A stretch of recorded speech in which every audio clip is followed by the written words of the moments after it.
Hey everyone, and welcome to this episode from Lucky Fish. As part of our plans to roll out Project X and move to a larger catamaran, I've been diving into the world of boat ownership strategies, talking to experts and looking at ways of owning a large cat without spending more than we spent on Lucky Fish. Perhaps even less. I'm Stuart and this is Zaya. Normally we are sailing our reasonably priced catamaran, Lucky Fish, across an ocean or around the islands. But this year we stayed in Mongolia to have this little guy. Subscribe and join our journey.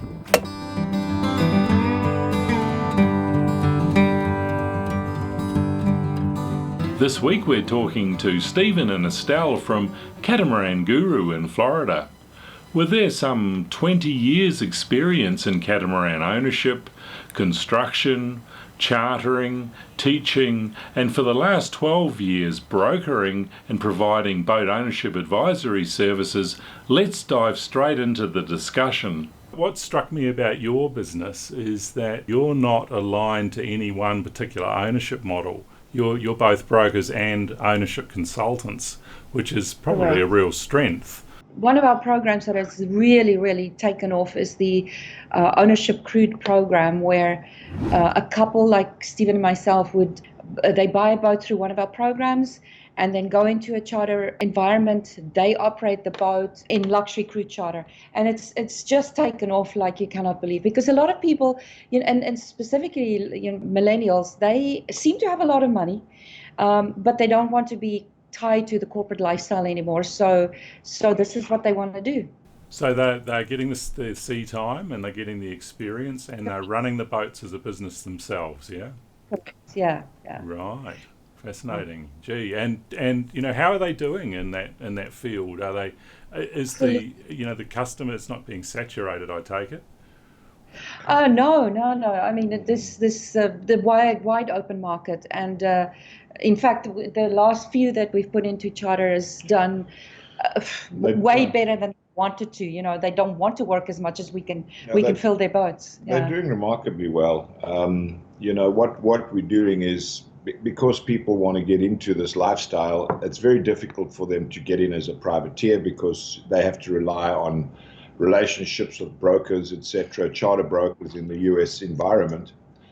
And that's kind of a cliquey market. So we've aligned ourselves with Dream Yacht, which is the biggest charter company in the world today. And they offer a platform to put these people on, and they seem to have a really good source of business. So we got guys doing up to 20 weeks a year, which is substantial. I mean, that's $300,000 of revenue. Yeah, sure. No, I had a little bit to do with Dream down in Grenada, actually. I delivered one of their katanas. It was just a total sort of coincidence, really. And I actually chatted to them about running their fleet down in St. Vincent for a little while. Richard Johnson was the manager down there in Grenada at the time. I don't know if you've had much to do with Richard. Or no, you deal with Loic, is it? Loic? Loic, yeah. Yeah, I'm very close to Loic. We started this thing in North America when there was nothing here in 2011, and have built it up since then. So it's been a good relationship because it's not very structured. We've been able to develop different products for different markets and different sort of people and interests, which has really been good. So. While Moorings and Sunsail do very, very good, deliver a great product, it's very limited to to a guaranteed environment where they control the entire thing, soup to nuts. In Dream, there's about 6 or 7 programs that fit different sort of models, which is what we like about Dream. Right. So, okay, well, bringing it back to the viewers, let's say they'll want to know, hey, look, I'm working a 9 to 5, or I'm in a white-collar job. I can't see any way out of it for the next 20 years, but I want to go sailing. I need a fix. What styles of people? Is that one type of person who's buying into these, owner charter programs? You mentioned the millennials. Well, they're clearly going full-time into it. They don't want the corporate lifestyle. Is the corporate lifestyle buyer dead? I mean, fill me in here. Right. No, we get a lot of professionals, doctors, attorneys, those sort of people who have it as essentially what they're doing is they're buying the annual vacation, they're prepaying the annual vacation with the view that at the end they will have a boat. So it's a way to reduce the cost of ownership. You have the person who's looking for the quality of life, and they cover executives, professionals, etc. And there's a lot of that business.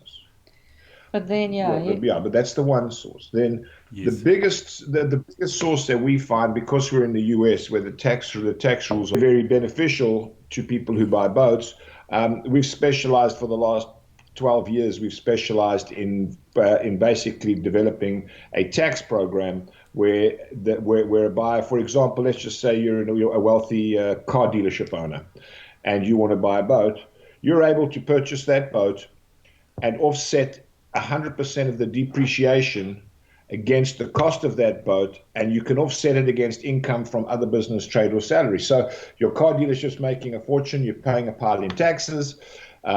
You come to us, we structure the entire business, the whole business model. We put the boat in a corporation, and so what happens then is that if you're at a 40% tax bracket, you buy $1 million boat, $400,000 that you would have paid in tax is now put into your boat. So it dramatically reduces the cost of ownership. So that's the other specialty that we do. Yes, yeah. That's probably the lowest hanging fruit, isn't it? A good negative gearing structure, that probably represents the best savings that owners can look at. So in other words, staying in business but having the tax man offset up to half the cost of the boat. Well, you're lucky in the United States that the tax office see it that way, because, Australia, they changed all that. They made it very difficult for the negative gearing, they call it over there. Yeah. Canada is very difficult. Canada, you do this. Oh yeah, just the US. And I mean, it's got nothing to do with boats. It's a small business stimulus program that started in the Bush years, prevailed through the Obama years, and is now being continued through the Trump years. So it's not political or to any one particular group. It's simply a small business stimulus program. If you buy a dump truck, you can depreciate it 100% in the first year.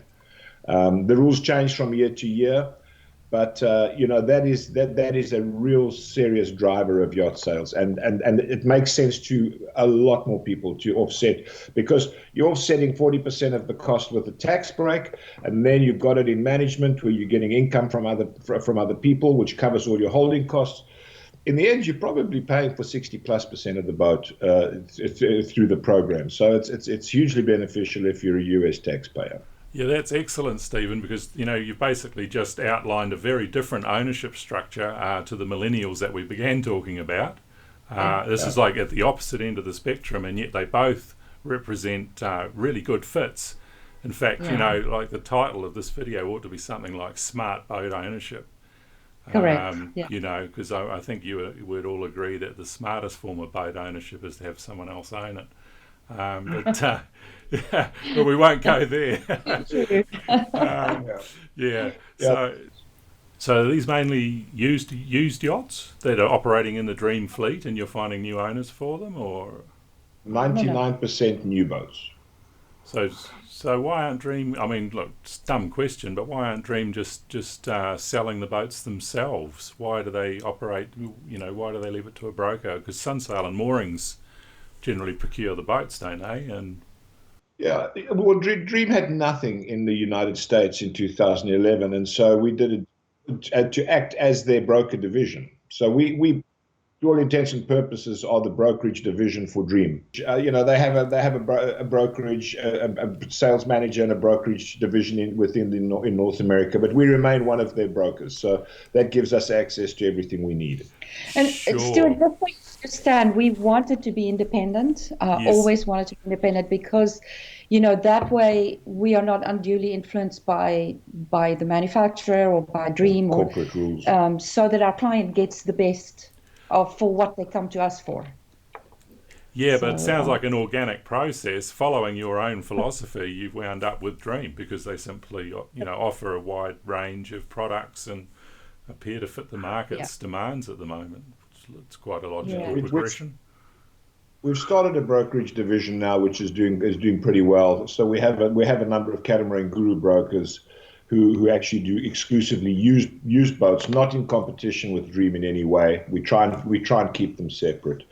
But our brokerage division is pretty robust. We're doing a lot of brokerage business. Where we actually, represent the buyer. We try not to take listings. We try to represent buyers' interests only, Yes. which we fly to wherever the boat is. We're with the buyers through survey, through everything, and of course beyond. So we handle flagging, we handle documentation, we handle everything that they could possibly want, insurance, the whole thing, until they're safely on the water with everything in place. So we're kind of trying to be a full service buyer's representative is kind of where we've gravitated to. The last thing that we developed over the last 2 years is fractional. We've been working on this fractional thing because we see a gap in the market, but it hasn't been easy because there's so many complications when it comes to the contractual relationships. But we've kind of got to a place where we actually have a workable fractional model, again within the confines of Dream Yacht. So we've taken the benefits of Dream, where if you're a fractional boat owner, you can actually use your fractional use at other locations, which nobody else can offer. Yeah. So we're selling those in quarters, and I'm busy negotiating the very first sale right now. So once that happens, we will have a pretty robust fractional option that I think is going to work. Yeah, sure. I had a very interesting chat with Simon Mander of yachtshare.net. They're into the powerboat end of the spectrum. You probably know of him, if not know him. Fantastic guy, really open with all their innovative ideas in developing fractional ownership. I came away with a bit of an education having chatted to him, but unfortunately the audio was shocking. We had a terrible echo at the end of it, so all I've ended up with is a transcript. So I don't know what to do with it, but he's a good fellow to chat to about dealing with all of the, I guess, things that can go wrong when you've got co-owners. They seem to have crossed a lot of those problems. Pretty robust agreements, Yeah, I think the Dream Yacht model will work simply because the owners will never meet each other. They essentially buying a use, but they instead of paying for the use, they're actually buying a fraction of a boat that does exist, that does get sold at the end, that they do get their quarter of the proceeds back. But using the Dream Yacht platform, it's made it pretty impersonal in terms of sitting. Oh, that's my boat. The boat could be on the moon. It doesn't matter. Yes. Yeah, because a lot of these owners, they would be able to, all of them would be able to charter everywhere else in the world on a similar boat. Yes. So there's no one else that can do that. That's we're always trying to sell to the strength of Dream because they're so big, and so with all this diversity, we're able to create a program that really no one can compete with. Yeah, no, that's a huge advantage, being able to boat swap with different locations. They still have a physical boat though at one location, I presume. Otherwise, you'd have okay. Correct, Yes, they do, and there's a physical ownership. So they have. So in other words, they have total security. It's not just it's not like timeshare. We're just buying time. At the end, they own the boat. There's a buyback, or there's a sale mandate that they all sign. The end of 5, it's mandated to sell. Dream can either say, well, look, we'll buy the boat back from you at market value and give you each your 25% of the proceeds, or we can sell it on the open market and distribute the proceeds. They actually, in this program, interestingly enough, get some income. Right. They get that. Yes. They actually get a small income back based on their money, on the money that they've put into the boat. So as I said, it's really it's taken us 2 years, and longer to put it together. But finally, we're selling the first one, so the jury's out. We'll see. What are the advantages? Is it simply that these people don't fit into the other two boxes that we've already looked at, the millennials and the corporates with the tax write-offs? Are they simply people that want to own a boat? Can't afford to charter. Perhaps they want to own a boat and use it for longer than, I don't know what the number is, 2 weeks, 4 weeks a year? They'll get 2 weeks a year or convertible to 3. On fractional, On yeah. fractional, yeah. On the other, we have other programs that's just conventional programs where people get up to 8 or 12 weeks a year, charter with income, guaranteed income to cover the mortgage and expenses of the boat, basically. But that program at the end of 5 years, they will still, on a catamaran, still probably owe about 50% of the boat. Yeah, 45% of the mortgage, because normally what they'll do is they'll amortize it over 12. Some of them do 15, which I think is a bad idea, but 12 is what we encourage. So there's a residual mortgage at the end of the 5-year program that they have to deal with. And they've derived an income during that 5-year charter term? 9% per year. So they get 9/5, so 45% of the purchase price of the boat will be paid back to them in cash over the 5 years. But of course, it doesn't reduce the cost of the boat by that because there's mortgage interest. So it's roughly 45% of the original purchase price is what the outstanding mortgage is that they would need to settle. And the value of the boat at the end of that term will be about 60 to 65%. So they have positive equity in the boat. So that group, would I be right in saying that group are the ones who have a plan to go cruising? They're not ready yet. They'd like to get some experience and instead of having the charter costs, start buying into their own boat. And they expect in 5 years to be able to be in a financial position to take that boat, lock, stock and barrel, and sail off over the horizon. Yeah, that's another group again. That's great. Exactly. However, we have found that even though people, that's what they expect to do, and it's people that are not as wealthy as the tax guys, for instance, they opt to go back into the program a second time because they find that it's really a good way to own the boat. They don't have the responsibility of the upkeep and, blah, blah. Of course, there's going to be the problems. You get your boat and somebody burnt your table or something and it hasn't been fixed. But at the end of the term, they have what is called a phase-out program, and then the charter company is obligated to give you back a boat that is in fair condition, to factory spec. It's not going to be a new boat, obviously, but yes. But what I wanted to say is that people, a lot of these people think, I'm going to take my boat in 5 years and go sailing. Well, that a lot of them just re-up into the same program again. That's funny because, Simon Mander said the same thing. People come in, they think they'd like to get a taste about boat ownership. They've heard about it, they want to have a go. They fully expect to buy a boat outright at the end of a term of shared ownership, and yet they learn about the benefits of shared ownership, which is shared cost and realistic boat usage. So and they just stick with the program. They just roll over into another boat, generally upscale. Is what he was saying. So quite interesting. They can afford a bigger boat or a better boat or a catamaran for a lot of them in these programs. Which they otherwise wouldn't have been able to. So it makes a lot of sense. Yeah, that's a big advantage of the yacht syndicate arrangement. Absolutely. Yeah. I mean, I find that, I speak to people and they say, well, I'm going to wait until I'm ready and then I'm going to buy a phased out moorings charter boat. That's the stupidest thing you could ever do because... Unfortunately, we have to leave it there this week because we're out of time. But be sure to subscribe and don't miss part 2 next week of this fascinating discussion. Give it a like if you enjoyed it.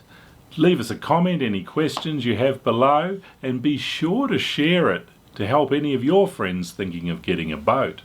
Until next week, thanks everyone. As always, a huge thank you to our patrons for helping make these videos possible.